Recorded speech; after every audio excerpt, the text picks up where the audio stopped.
పెళ్ళైనా పండగైనా వేడుక ఏదైనా పట్టుచీరల ప్రత్యేక వేదిక వారాహి సిల్క్స్. నమస్కారం, సుమన్ టీవీకి స్వాగతం. నేను గీతాంజలి. ఇవాళ మనతో పాటు ఉన్న అతిథి ఆచార్య కాకునూరి సూర్యనారాయణమూర్తి గురువు గారు. వారితో మాట్లాడదాం. నమస్కారం గురువు గారు. నమస్కారం అమ్మాయి. ఎలా ఉన్నారండి? క్షేమంగా ఉన్నాను చాలా తల్లి. సంతోషం మీతో మాట్లాడడం. శుభం. గురుగారు, రాబోతున్నటువంటి తిథుల గురించి ఏమైనా ముఖ్యమైన పండుగలు ఉంటే మీలాంటి పెద్దవారిని అడిగి తెలుసుకుంటాం అసలు ఎలా ఆచరించాలి ఏమిటి అనేది. ఇందులో భాగంగా రాబోతున్నది తొలి ఏకాదశి. అవును, అసలు ఇప్పటి నుంచి కదా అసలైన పండుగ ప్రారంభం అని అంటారు. నిజమే నిజమే. మరి ఏమిటండి విశేషాలు? తొలి ఏకాదశి ఎందుకు జరుపుకోవాలి, ఎలా జరుపుకోవాలి, అసలు విశిష్టత ఏంటి? తొలి ఏకాదశి నాడు ఆలయానికి వెళ్ళి దైవ దర్శనం చేయడం కన్నా ఇంట్లోనే ఉపవాస వ్రతం చేసి దీపారాధన చేసి దీపాన్ని చూస్తూ మౌనంగా మనల్ని మనం శోధించుకోవడం నిజమైన తొలి ఏకాదశి వ్రతం. ఏకాదశి నాడు తొలి అన్న శబ్దం కూడా ఉన్నది. వైదిక మార్గాన్ని అనుసరించి వరుణ ప్రకాశము అనే యజ్ఞం చేసి మనకు లభించిన ఆహారం తొలి పంట. ఈ ఆహారాన్ని ఆ యజ్ఞోపవీతం ఆ అగ్నిహోత్రుడికి అర్పించాలి. గత 2 నెలలుగా ఎండలు బాగా మండిపోయిన నేపథ్యంలో మనకు లభించే ఫలసాయం ఈ తీవ్రమైన అనారోగ్య హేతువైన వేడిమితో కలిసి ఉంటుంది. కాబట్టి తినకూడదు, మనం తినకూడదు. అగ్నిహోత్రుడికి ఆహారంగా ఇవ్వాలి, గోవులకు ఆహారంగా ఇవ్వాలి. ఈ రోజున ఉపవాస వ్రతం ప్రారంభం చేసి సప్తర్షి కృచ్ఛ్ర చాంద్రాయణ వ్రతం, ఇది కూడా ఉపవాస వ్రతాలే. ఇక అన్ని ఉపవాస వ్రతాలే ఉంటాయి. ప్రారంభం చేస్తూ చాతుర్మాస్య వ్రత దీక్ష కూడా ఏకాదశి నాడే ఆరంభం చెయ్యాలి.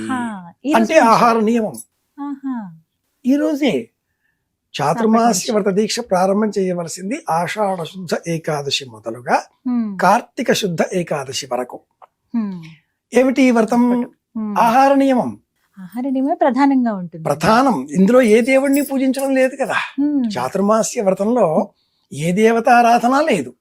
ఆహార నియమం, జ్ఞాన సముపార్జన, జ్ఞానాన్ని అందరితో పంచుకోవడం, ప్రయాణాలు కట్టిపెట్టి ఒక చోట స్థిరంగా ఆవాసం ఏర్పాటు చేసుకోవడం. ఆషాఢ మాసంలో తొలి ఏకాదశి నాడు మనం శ్రీమన్నారాయణమూర్తి నిద్రిస్తాడు అని కూడా ఓ మాట చెప్తూ ఉంటారు. స్వామి నిద్రించడం ఏమిటి? స్వామి అసలు ఆయన పడుకుంటే ఎలా కదా. అంటే పడుకునేది మరొకటి ఉంది. అది మనలో ఉండేటటువంటి జ్ఞానకాంక్ష. తెలుసుకుందాం అన్న ఆలోచన తగ్గుతుంది. ఎందుకని? పగటి కాలం తగ్గిపోతూ రాత్రికాలం పెరిగిపోయేటటువంటి దక్షిణాయన పుణ్యకాలం కూడా ఇప్పుడే ప్రారంభం అవుతుంది. ఇక నుంచి రాత్రికాలం పెరిగిపోతూ ఉంటుంది. దానితో దేవతలకి ఇక రాత్రి పగలి కాలం కాదు. రాత్రి అయినందువల్ల రాక్షస ఆలోచనలు పెరుగుతాయి, జ్ఞానం తగ్గుతుంది, అవివేకం పెరుగుతుంది. అవివేకం పెరగడమే విష్ణుమూర్తి నిద్రించడము అంటే. అలాగే మనం తూర్పు, పడమర, ఉత్తర, దక్షిణ అనే విభజన చేస్తే 360 డిగ్రీలు ఉండే ఈ భూభాగము 180 డిగ్రీలు ముందర అంతా కూడా తూర్పు, వెనక అంతా కూడా పడమర, పై భాగం ఉత్తరం, దిగువ భాగం దక్షిణం. ఇది నిజమైన విభజన. కుడి చెయ్యి ఎడమ చెయ్యి కాదు. 180 డిగ్రీస్ తో మనం కోణమానని చూసుకుంటే ఎదరగా ఉండేది తూర్పు, వెనకాతల ఉండేది పడమర. అప్పుడు ఊర్ధ్వం ఉత్తరం, అధోభాగం దక్షిణము అవుతుంది. వివేకాన్ని పెంచుకోవడం కోసం, మనలో నిద్రాణమై ఉన్నటువంటి కుండలిని శక్తిని జాగరూకతం చేయడం కోసం తొలి ఏకాదశి మొదలుగా ఉపవాస దీక్షలు పాటిస్తూ పగటి కాలం తగ్గిపోయినందువల్ల జీర్ణశక్తి తగ్గిపోతుంది. నేను మీకు సమాధానాన్ని పౌరాణికంగా కథలతో కాకుండా వైజ్ఞానికంగా చెప్పే ప్రయత్నం చేస్తున్నాను. పౌరాణికంగా అంటే ఒకానొక రాక్షసుడు, అతడిని శ్రీమన్నారాయణమూర్తి వధించే ప్రయత్నం చేశాడు. ఆ రాక్షసుడు సింహవతి అనే గుహలోనికి పోయాడు. ఏకాదశి అన్న అంచు ఆ గుహకు సంబంధించిన వాయువు ఉన్నది. విష్ణుమూర్తికి సంకర్షణ కలిగింది, మహిళా శక్తి ఉద్భవించింది. ఆ స్త్రీ శక్తి ఈ రాక్షస సంహారం చేసింది. కేశవుడు ఆ రాక్షసుడు. ఆ మహిళా శక్తి తన పేరుతో ఈ తిథి పిలవాలి ఎప్పటికీ అనే వరం కోరుకున్నది. ఉపవాసం ఉండాలి అనే 2వ వరం కోరుకున్నది. ఇవన్నీ మనకు పద్మ పురాణం వివరిస్తుంది. 24 ప్లస్ అధిక మాసం వస్తే 2, 26 ఏకాదశుల మహాత్మ్యం పౌరాణికంగా పద్మ పురాణంలో ఉంది. కానీ వైజ్ఞానికంగా ఏకాదశి అంటే ఇది నిజమైన అర్థం. మ్మ్. నేనెవరు, ఎక్కడి నుంచి వచ్చాను, ఏం చేస్తున్నాను, ఎలా మరణించాక ఏమవుతాను, ఉండాలి? ఇది మ్మ్. వేదంలో ఉన్నటువంటి జ్ఞానం. కుత ఆజాత కుత ఇయం విసృష్టి మ్మ్. అర్వాగ్దేవ అస్య విసర్జనాయ. మ్మ్. ఇది ఆధారంగా ఏకాదశి. అసలు ఈ విధంగా జరుపుకోవాలి. అయితే ఇక్కడే ఒక పెద్ద సందేహం వస్తుందండి. కేవలం పీఠాధిపతులు, మఠాధిపతులు ఎవరైతే పెద్దలు ఉంటారో, సన్యాస దీక్ష తీసుకున్న వాళ్ళు, వీళ్ళు మాత్రమే ఇలా చాతుర్మాసం చేయాలి. సాధారణ గృహస్థులు మాలాంటి వారు అసలు చేయవచ్చా? చేస్తే గనుక ఎటువంటి నియమాలు ఉంటాయి? నిజానికి చేయవలసింది గృహస్థులే. అవునా? బ్రహ్మచారి, ఆ. వానప్రస్థు, సన్యాసి, మ్మ్. ఈ ముగ్గురికి కూడా స్వతంత్రంగా వంట చేసుకునే అధికారం లేదు. మ్మ్. వారు గృహస్థు మీద ఆధారపడి జీవనం కొనసాగించాలి. అంతేగా. ఈ చాతుర్మాస్య వ్రత దీక్ష అంటేనే ఆహార నియమాలతో కూడుకున్న వ్రతం. మ్మ్. నియమంతో కూడుకున్న ఆహారాన్ని ఈ 3 ఆశ్రమాల వారికి అందించేది ఎవరు? గృహస్థు, ఇల్లాలు. మ్మ్. కాబట్టి వాళ్ళు ప్రారంభం చేయాలి మ్మ్. ఈ వ్రతాన్ని. మ్మ్. వారికే పూర్తి హక్కు, ఆధారాలు ఉంటాయి. బ్రహ్మచారికి గాని, వానప్రస్థుకి గాని, సన్యాసికి గాని వారి ఆశ్రమాధికారాన్ని అనుసరించి 3 గృహాలు, 5 గృహాలు, అంతకంటే మించి భిక్ష కూడా తీసుకునే అధికారం లేదు. ఓ, భిక్ష ఖచ్చితం. భిక్ష ఖచ్చితం. ఒకవేళ ఇల్లాలు భిక్ష తేయడం ఆలస్యమైంది అంటూ ఆగ్రహంగా చూసిన ఆ సన్యాసితో, నేను కాకిని కాదు, నేను ఇల్లాలిని, మ్మ్. మా భర్త నిద్రించే సమయం ఇది కాబట్టి ఆలస్యమైంది అని చెప్పిన కథ అందరికీ తెలుసు. అవును. గృహస్థు అన్ని ధర్మాలలోకెల్లా కూడా శ్రేష్టమైన ధర్మం. మ్మ్. బ్రహ్మచారి ఉన్నత విద్య కోసం కాశీకి వెళుతూ ఉంటే, మ్మ్. నాయన గృహస్థ ధర్మం గొప్పది, నా కూతుర్ని ఇచ్చి వివాహం జరిపిస్తాను అంటూ కన్యాదాత అతడికి తన కూతుర్ని ఇచ్చి వివాహం చేస్తాడు. అది మ్మ్. కాశీ యాత్ర. అలాగే ఇల్లాలితో ఒకవేళ వియోగం సంభవిస్తే అతడు వానప్రస్థాశ్రమంలోనికి చేరతాడు. మ్మ్. లేదు, జీవితంలో వేదాంతమే ఆదర్శవంతంగా తీసుకున్నప్పుడు మ్మ్. తల్లి అనుజ్ఞ కానీ, ఇల్లాలి అనుజ్ఞ కానీ తీసుకున్న తర్వాతే సన్యాసాశ్రమం తీసుకోవాలి. అవును. వాళ్ళ అనుమతి లేకపోతే అర్హత లేదు కదా. అవును. కాబట్టి 4 ఆశ్రమాలలో శ్రేష్టం గృహస్థాశ్రమం. మ్మ్. అటువంటి వ్యక్తి ఈ చాతుర్మాస్య దీక్షని ప్రారంభిస్తూ మ్మ్. సప్తర్షి కుచ్ర చాంద్రాయణ వ్రతం అంటారు. మ్మ్. ఏకాదశి మొదలుగా ఆ. పౌర్ణిమ వరకు మ్మ్. 7 రోజులు, 4 రోజులు, 5 రోజులు మ్మ్. ఒక పూట తిని ఒక పూట తినకపోవడం. ఓ. ఈ వ్రతాలు 4 రకాలుగా ఉంటాయి. మ్మ్. ఎలాగో. అందులో ఒకటి ఇది. మ్మ్. ఈ వ్రతాలన్నీ 2 రోజులు తినాలి, 2 రోజులు తినొద్దు. ఓ. ఇప్పుడు అలా. ఏకాదశి వ్రతం అంటే కూడా దశమి నాటి రాత్రి తినకూడదు, ఆ.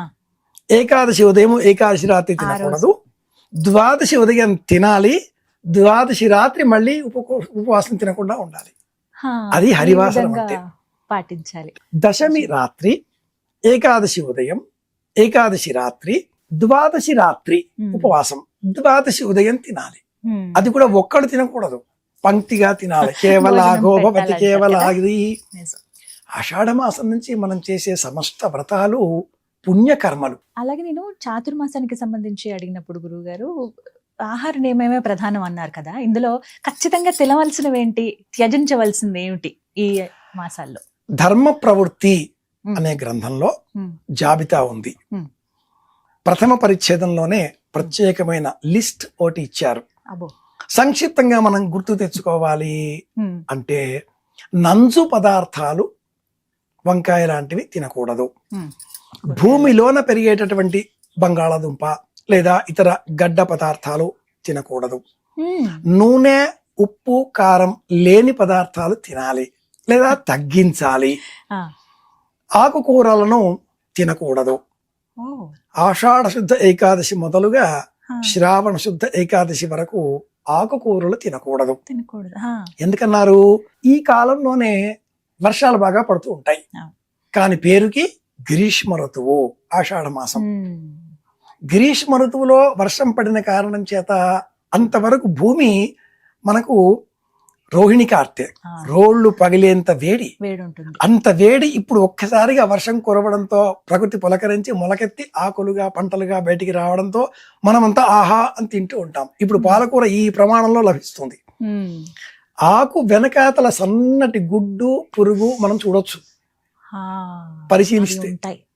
అందుకని మనల్ని తినకూడదు అన్నారు. ఊరికే చెప్తే ఎందుకు అని అంటాం కాబట్టి ఇది ఒక కథ చెప్పి వైజ్ఞానిక సత్యాన్ని జీవితంలో అన్వయించే ప్రకారంగా ప్రాక్టీస్ లో పెట్టుకునే విధంగా మారుస్తూ మొదటి నెల ఆహార పదార్థాలలో ఆకుకూరలు నో అన్నారు.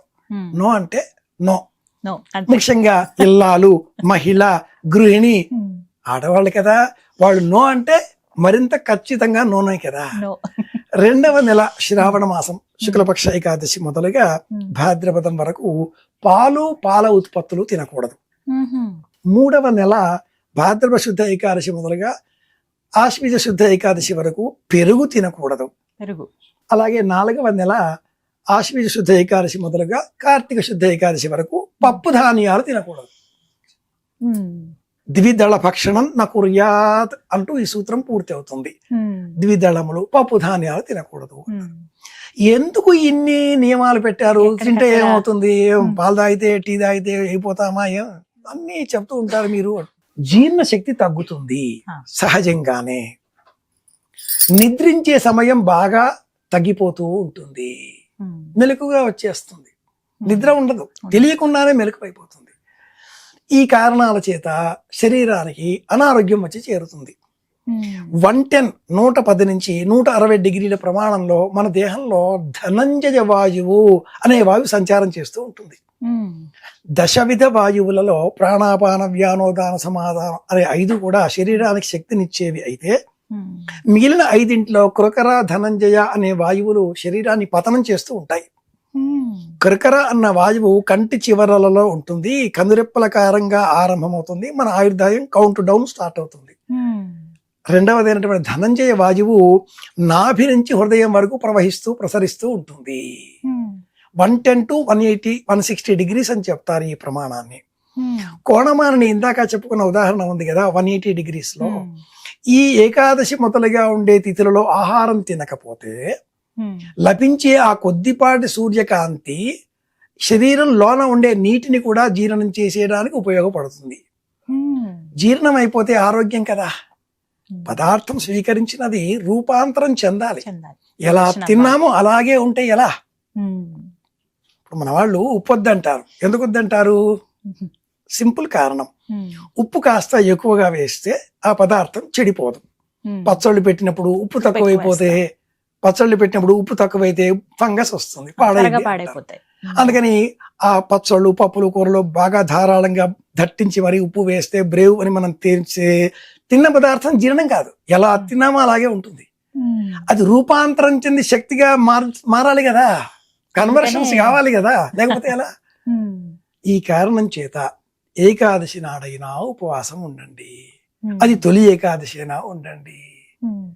లేదు మీకు ఓపిక ఉంటే గృహస్థు అయితే తప్పనిసరిగా ఇల్లాలి ఆధీనంలో ఇల్లు కాబట్టి ఆ కారణంగా మీరు చాతుర్మాస్య వ్రత దీక్షలు ఉపవాసం కొనసాగించండి.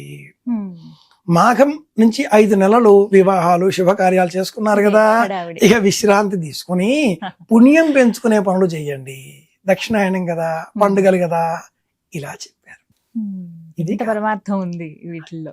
వైజ్ఞానిక పరమైన సత్యాన్ని మన వాళ్ళు పద్మపురాణం ఇంకా అనేక పురాణాలలో కథల ద్వారా జీవితంలో సైన్స్ ని సంప్రదాయాల పేరిట ఆచరించే ప్రయత్నం చేశారు. ఇది చెయ్యండి చాలు అన్నారు. ఇది సంగతి.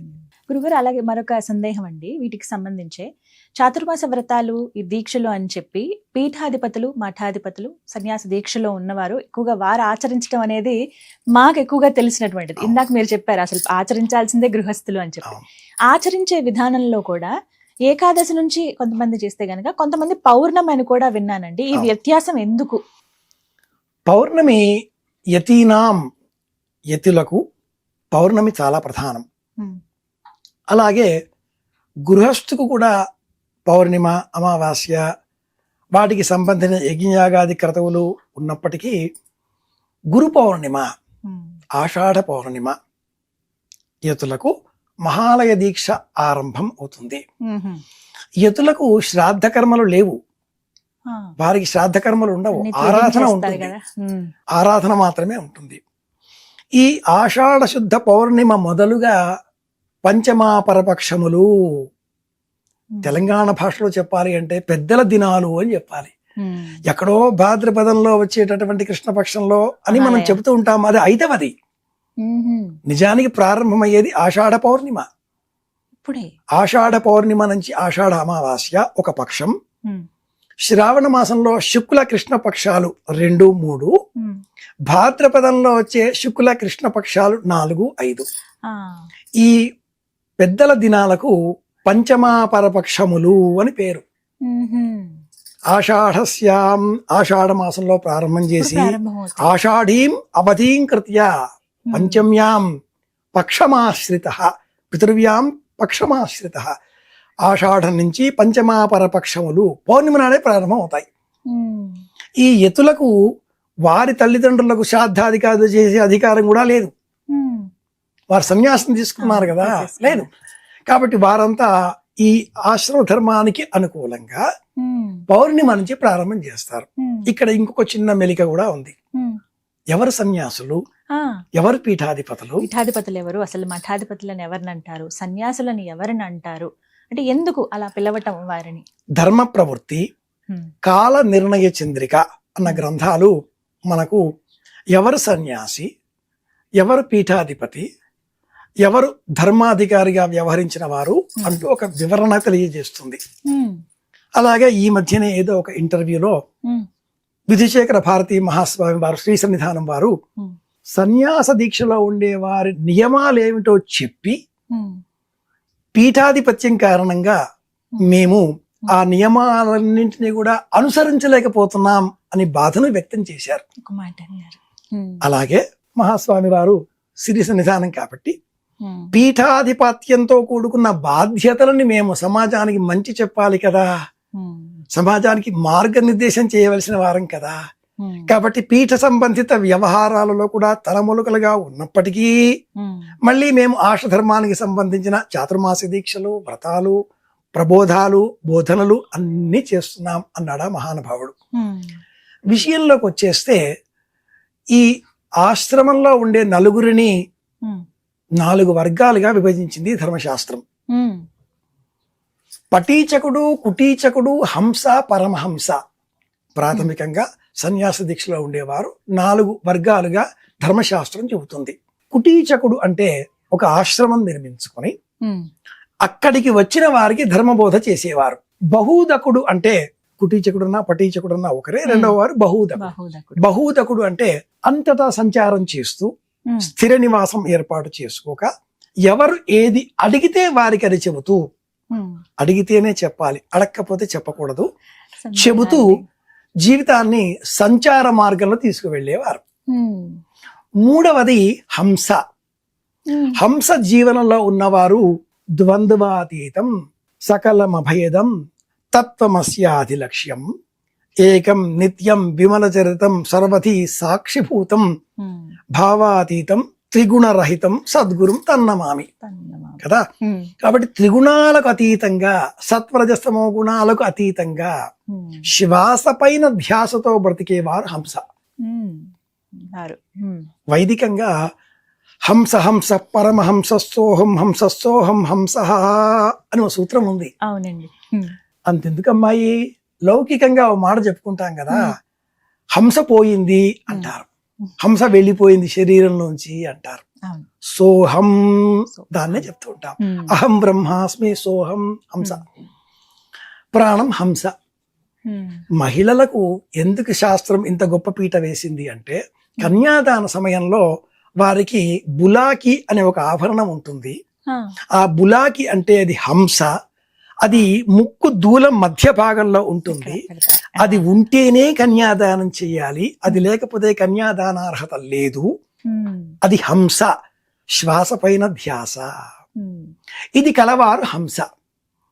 ఈ దీక్షలో ఉన్నవారు నెమ్మదిగా ఇల్లాలు కూడా ఆ దీక్షలో దశలో ఉన్న వారికి దైవంగానే కనిపిస్తుంది. రామకృష్ణ పరమహంస ఆయన ఒక్కడనే ఈ పేరుతో మనం పిలుస్తూ ఉన్నాం. శ్రీరమణులు వారిని ఒక్కరినే మనం భగవాన్ రమణ మహర్షి అని సంబోధన చేస్తున్నాం.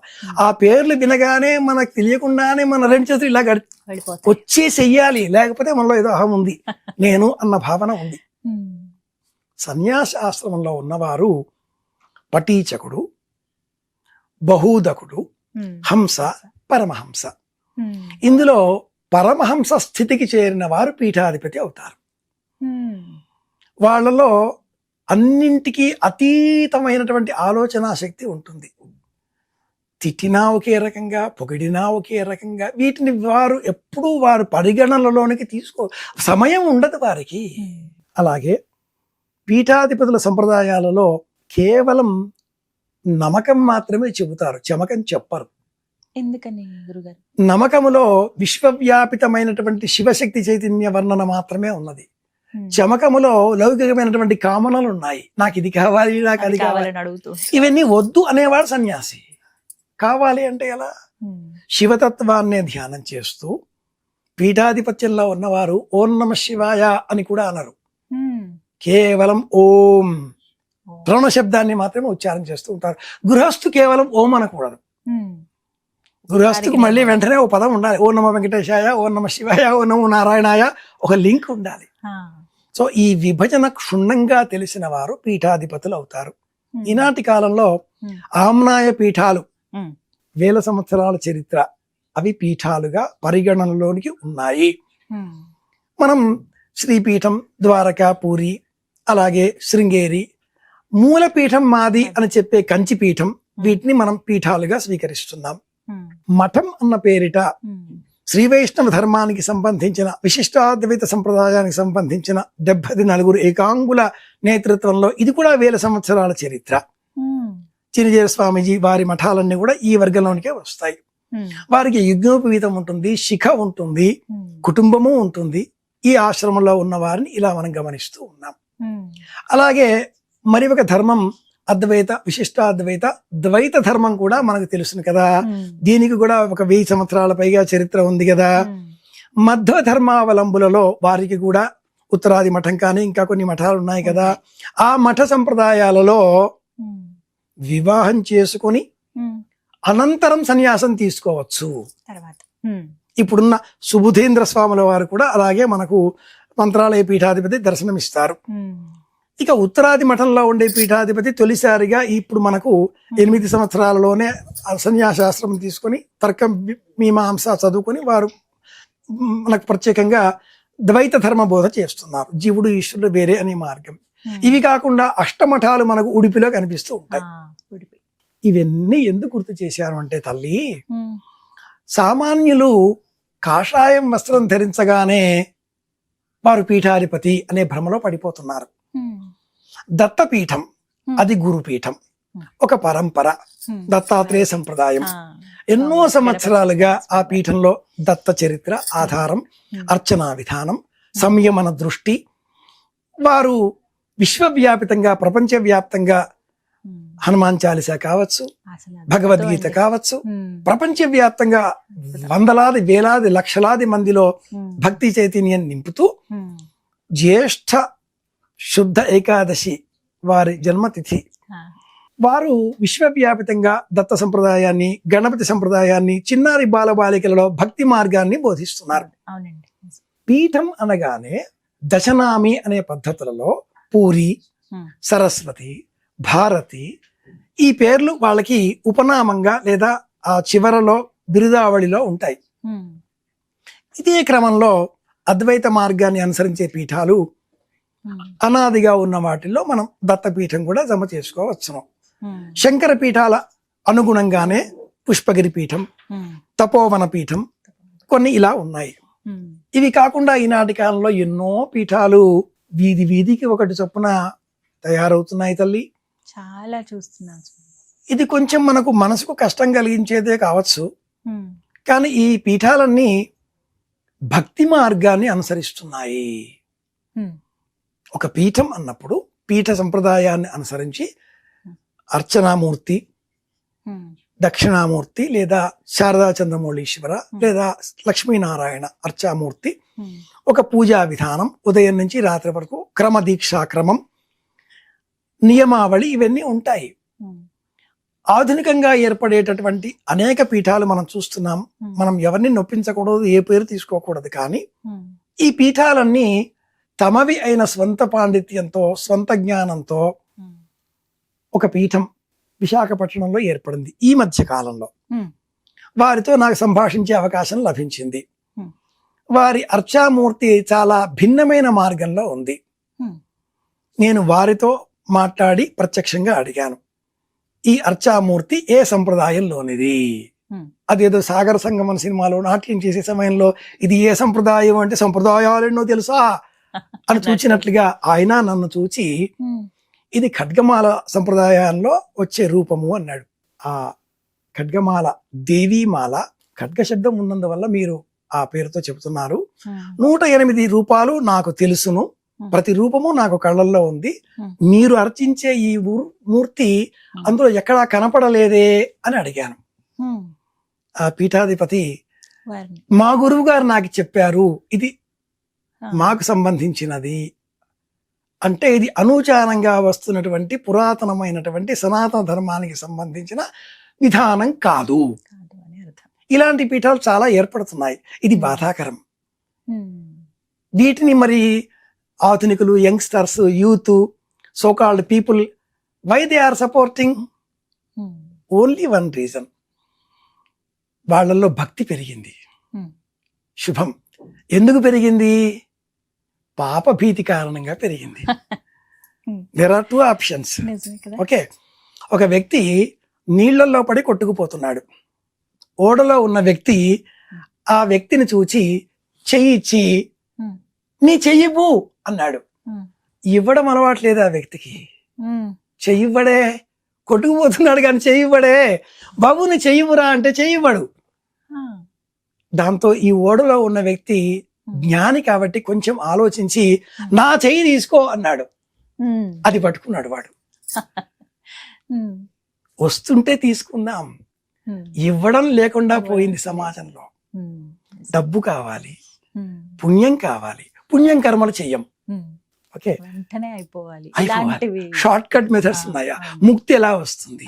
ఆ చిన్న కన్నంలో నుంచి దూరితే అరుణాచలంలో 8వ శివలింగం పక్కన వెళ్ళి ఇందులోంచి అవతలకు వచ్చేస్తే, కైలాసానికి వెళ్ళినప్పుడు యమద్వారంలో అలా వచ్చేస్తే, అయ్యా బాబు అది యమద్వారం అంటే యమ నియమాసన ప్రాణాయామాదులకు సంబంధించిన మొదటి పదం, నియమాలకు అనుకూలంగా ఉండేది ఇక్కడ విడిచిపెట్టాలి. ఎవడు వినడే. కనుక పీఠాధిపతులు పెరుగుతున్నారు. పెరుగుట విరుగుట కొరకే. సత్యం అబద్ధం ఆడే లోపల, అబద్ధం దేశమంతా తిరిగి వచ్చే లోపల సత్యం నిదానంగా తెలుస్తుంది. ఇది విషయం. నిజం చెప్పలేసుకునే లోపు అబద్ధం ఊరంతా తిరిగి వస్తుంది. చాలా మంచి సామెత గుర్తు చేశారు. అనంతమైన విజ్ఞానాన్ని మన ప్రాచీనులు ఇలా షార్ట్ కట్ గా సామెతలో ప్రావర్బ్ లో పెట్టేశారు. అసలు వీటిపైన ఒక వీడియో చేద్దాం గురువు. తప్పకుండా బాగుంటుంది. నేటి తరానికి కూడా తెలియజేసినట్టు ఉంటుంది. తప్పకుండా. కానీ నిజం, కరెక్ట్ మాట అన్నారండి. చాలా అంటే భక్తి పెరిగింది. ఎక్కడైనా పీఠమనో ఇలా పెడుతుంటే వెళుతూ ఉన్నారు. కానీ అసలు అర్థం ఏంటి? పీఠాధిపతి ఏం చేస్తారు? వాళ్ళ వల్ల అసలు ఇప్పుడున్నటువంటి సమాజానికి ఉపయోగం ఏమిటి? ఏం చేయదలుచుకున్నారు? వారి బాధ్యతలు ఎలా ఉంటాయి? ఇవనేవి ఇప్పటి జనరేషన్లో ఎవరికి తెలియట్లేదండి. వాస్తవానికి పూర్తిగా నాకు తెలియకపోవచ్చు. మనకు ఆ గౌరవం ఉంటుంది. తల్లిదండ్రులు చెప్పినట్టుగా వారిని గౌరవించాలి. సాక్షాత్తుగా అమ్మవారే వీరు, అయ్యవారే వీరు, వారి రూపంలో గురువులు మనకు కనబడతారు అనే వరకు తెలుసు. చాలా మంచి మాట. శంకర భగవత్పాదుల వారు ఒక శ్లోకం చెప్పి ఉన్నారు, జటిలో ముండి కుంచిత వేష అని చెప్పి. ఎందుకు ఆధునిక భాషలో చెప్పుకోవాలి అంటే, వేమన్న కూడా అన్నాడుగా, తలలు బోడులైన తలపులు బోడులా. అంతేగా. కాషాయం కట్టినంత మాత్రాన ఆలోచనలలో మార్పులు వచ్చేస్తాయా? నిజంగా వచ్చిన వారు సన్యాసి. తమాషాగా ఓ మాట వేళాకోళంగా చెప్తూ ఉంటారు, లోకాన్ని విడిచిపెట్టిన వాడు సన్యాసి, లోకం విడిచిపెట్టిన వాడు సన్యాసి. చిన్న అక్షరంలో చిన్న మార్పు. లోకం విడిచిపెడితే సన్యాసి, లోకాన్ని విడిచిపెడితే సన్యాసి. ఇది లోకరీతి. అంటే మీకు ఏమనిపించిందంటే ఈ మధ్య కాలంలో జరుగుతున్నటువంటి పరిస్థితి గాని, ఇంతమంది బాధాకరం తల్లి. ఇన్ని పీఠాలు రావడం, ఇంతమంది కంటి ముందరే వేల లక్షల కోట్ల సంఖ్యలో గోశాల నిర్వహణ, ఉమ్, ఆలయ నిర్వహణ, వేద పాఠశాల నిర్వహణ, వైదిక గ్రంథాల ప్రచురణ, వేదమత పునరుద్ధరణ, సనాతన ధర్మాన్ని ఉద్ధరించడం, హిందూ ధర్మాన్ని విశ్వవ్యాపితం చేయడం, ఇలాంటి పడికట్టు 10 కమాండ్మెంట్స్ లాగా ఉండే వాక్యాలని వల్లెవేస్తూ ఉమ్, అనేకులు ఇది ఒక వృత్తిగా మార్చుకుంటున్నారు. ఇది బాధాకరం. ఉమ్, ఇది ఒక వృత్తిగా మారిపోయింది. ప్రవచనాన్ని ఒక వృత్తిగా చేసిన వారు మహానుభావులు మన మధ్య ఉన్నారు. అవును. ప్రవచనం వృత్తి నిర్మోహమాటంగా చెప్పాడు ఆయన. ఇప్పుడు ఉండే సమస్త ప్రవచనకారులకు మూలం కృష్ణమాచార్యుల వారు. ఉమ్, 70-80 ప్రాంతంలో వారి ప్రవచనాలు పరమాద్భుతం. వీడియో లేవు, ఆడియోలే ఉంటాయి. ఉమ్, వారి మాటలే ఎవరైనా విన్నా, ఎవరైనా చెప్పినా కూడా. సంతాన గోపాలాచార్యులు మరి ఒకరు. ఉమ్, సంతాన గోపాలాచార్యుల వారి ప్రవచనాలు ఇప్పుడు చెప్పే ప్రతి సీనియర్ ప్రవచనకారుడు ఆ ప్రవచనాలే వింటాడు, వాటిని అనుసరిస్తాడు. మీరు కొంచెం ఈ చరవాణిలో కౌసల్య సుప్రజారామ అని వెతికితే వారి ప్రవచనం వినిపిస్తుంది. ఇస్తుంది. వారు కనపడరు. ఉమ్, ఏమైనా కూడా మీరు మీకేమనిపిస్తుంది అని అడిగారు కాబట్టి ఉమ్, వ్యక్తిగతంగా నాకు చాలా బాధ కలిగించే అంశం అవుతున్నది. సామాన్యులంతా తమ కోరికలు ఎలా నెరవేరుతాయా అనే ఆవేగంతో పడి ఏం చేస్తున్నామా మర్చిపోతున్నారు. ఆషాఢ శ్రావణ మాసాలలో ఏం చేస్తే క్షేమం కలుగుతుంది, అమ్మవారి అనుగ్రహం కలుగుతుంది అంటే ఒక సోదరికి ఇందాక చెప్పాను. ఉమ్, ఇంట్లో ఉండే ఇల్లాలు, అమ్మ, తల్లి, చెల్లెలు, భార్య, వీరికి బహుమానాలు ఇవ్వండి, వారిని ఆనందపరచండి, అమ్మవారి అనుగ్రహం వస్తుంది. ఆ బొమ్మ అనుగ్రహం కంటే ఇంట్లో ఉండే అమ్మ అనుగ్రహం గొప్పది కాదు. వీళ్ళని విడిచిపెట్టి ఎక్కడో తిరుగుతున్నావు, అమ్మా నాన్న కంటే మించిన దేవతలు ఉంటారా? ఉంటారు. అలాగే గురువు అన్నప్పుడు ఎవరి ఇంటికి వారి ఇంటికి సంబంధించినంత మేరకు గ్రాండ్ ఫాదర్, తాతగారు, తండ్రి గారు, ముత్తాత గారు ఒక గురువుని ఆశ్రయించి ఉన్నారు. ఉమ్, వారు ఒక ధర్మానికి చెందినవారై ఉన్నారు. స్మార్తులో, వైష్ణవులో, మధ్వలో, శైవులో, వీర శైవులో, వీర వైష్ణవులో, లింగాయతులో, లింగధారలో ప్రతి కులానికి ఒకటి ఉంది. ఉంటారు. అది తెలుసుకుని పాటించండి చాలు. ఉమ్, కొత్త దేవుడండి, కొత్త గురువులు ఎందుకు? గురువులు లేరా? జగద్గురువులు కృష్ణుడు లేడా? ఆయన తర్వాతే ఎవరైనా. ఆయన. ఉమ్, చాలా చక్కగా చెప్పారు. మాకున్న సందేహాలు కూడా నివృత్తి అయిపోయి ఈ మాటతో చక్కగా వివరించారు గురువు గారు. ధన్యవాదాలండి. కృష్ణార్పణం.